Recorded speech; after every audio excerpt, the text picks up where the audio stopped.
Hallelujah. Lalpa hian cross ai thong zong bol ho zong te ong zong hi khan kurom chemo. Nang le ke min mai zia kuan lan nan hian ta lan nan hian. Ala ron thang tho tho. A vor to hian lalpa hian min mai ti min sila duni. Hallelujah. Cross ai hian. Lom zong om se. Bol ho zong.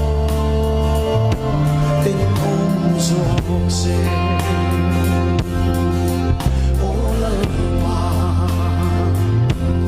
hi thăng thâu hian mo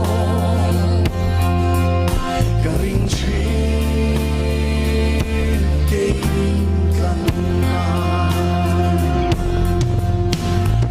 căn lúa xin hi tan hian ô lal pa ma ca ti chi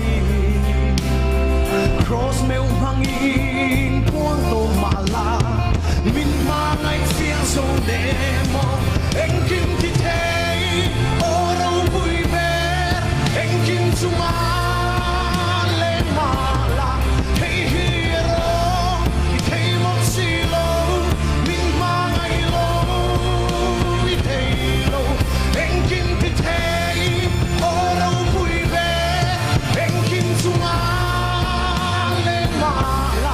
hey hero, I came on silo, min mangai lo, I tailo, mangai tua,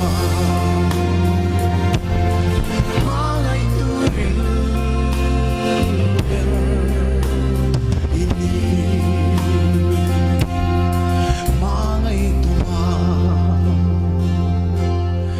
mangai turil.